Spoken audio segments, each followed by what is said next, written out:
Good day mga kababayan!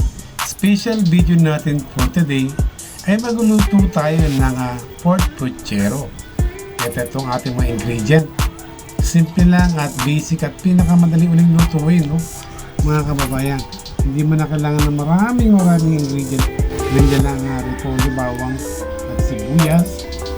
Ay ang ating simpleng ingredient na kung saan na yan ating sibuyas. At ang una kayo na yung repolyo. At magigisa na tayo ng ating pangpuchero. Ito ang ating unang gagamitin sa panggisa. Kaya konting mantika. At painitin natin ng mainit. Ito na nga ang ating mantika. At ilalagay na natin ang bawang. Golden brown lang natin siya. Tapos sabay natin ang sibuyas. Sabay na sibuyas sa haluin natin ang bahagya. Ayan, paghahalo natin ang bahagya, lalagyan natin ang ating karne. Hindi siya masyadong mataba at hindi rin siya masyadong ito ay puro laman pala, no? Masyadong taba ang aking ginamit sa puchero. Yan at gigisa ko na ng maigi. Sa aking paggisa, shoutout natin ang ating mga kabayan mula sa Visayas at Mindanao. Saan ako manginaroon? Isang mapagpalang araw ang ating Tambay TV. Tayo ay nagluluto ng puchero. Simple ang basic lang natin na repolyo, saging na saba, at siyempre lalagyan na rin natin siya ng oyster sauce. Mamasita oyster sauce baka naman, no? Itong ating kasama sa ating pagluluto sa pang-araw-araw. Kung tayo maglalagay ng mga magigisa, huwag tayo ng masasaring luto. Hindi mawawala lagi ang oyster sauce. Bakit kailangan natin ng oyster sauce? Yan po ay pangpalasa mga katambay. Para na sa gano'n, nanunuot ang lasa ng ating, sa ating karne, ang oyster sauce. Pantagtag din yan ng lasa. At siyempre, ito na pinapalitigisan natin na maigi ang ating puchero. At siyempre, tayo hayaan natin sa ngayon. Lagyan pa natin sa panang oyster sauce. Para sa gano'n talagang grabe ang kanyang namnam at sarap. At hayaan natin siyang igisa natin siya na maigi. Kaya isa nga kumapit ng gusto ang ating oyster sauce sa ating karne.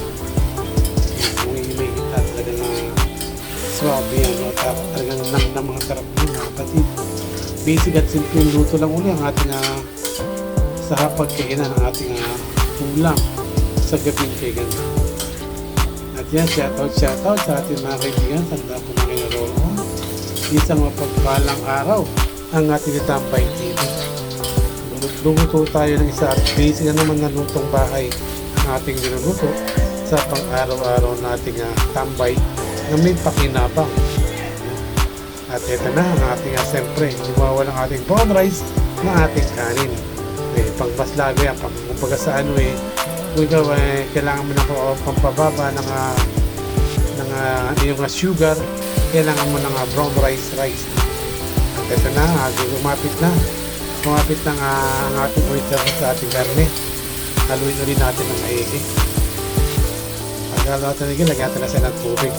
Pakuluan natin sa dyan sa may tubig. Tapos para mas lalong kumapit ang ating karne. Sa ating karne ang oyster sauce. Ngayon ang pagpapakulo niya, no? Huwag nyo lahat na maigi para madaling lumambat ang ating karne. At ito ang ating saba. Sasabayin natin yung maya konti. Yan ang ating saba na ilalagay sa ating puchero.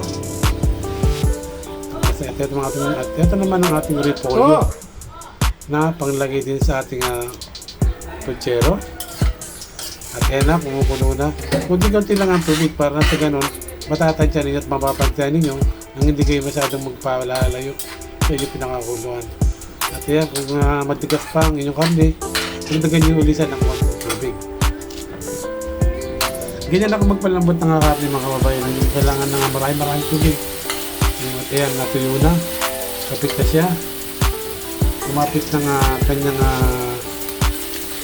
oyster sauce, natuyo na siya. At siyempre yan. Kaya ano natin siya at lagyan ulit natin isang tasang tubig at pakuluan po ulit natin ng maigi. Napakasimple lang mga basic ating luto. Ayan, kapit na ulit ang ang ating oyster sauce. Pagmasdan yung maigi mga kabayan. Kung kumapit na talaga siya ng gusto, titignan natin kung yan malambot na ating garlic. At kung siya malambot na, pwede na natin timplahan pa. At maglalagay na tayo ng iba pang ingredient. Oops, sa pagtubig ulit. Nasa ganun talaga na yan. Pakatlo-kulo na siya. Halu-haluin natin ang maigit ulit. At ito na nga, maglalagay na tayo ng tingnan natin kung medyo okay lang ang ating garni.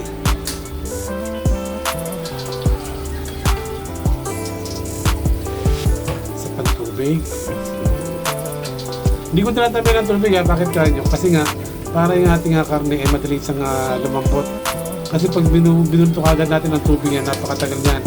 At yan, lalagay natin siya ng reno. At para pang palasok uli yan. At mayroon siyang halong liver spread. Yan, at lagyan natin siya ng reno. Ito yan. Papadami rin ng lasa. Sa ating puchero. Kaya natin siyang kumulo ngayon dyan. Kunit ang kutsara lang gamit ko kasi konti lang may naluluto ko. Hindi na kailangan ng malaki-malaki kutsara. No? At ayan, takpan ulit natin. At ito na. Kumapit na ang ating lagyan natin ng saging. Hindi ko pinarito yung saging. Kasi nga kung parang kasi pambahay lang naman, hindi naman tayo maghahanda ng handaan talaga. Kaya dinaradyo ko na sa pagpapakulo no? Ang ating saging. At ito na nga nilagyan natin ng ating tomato sauce.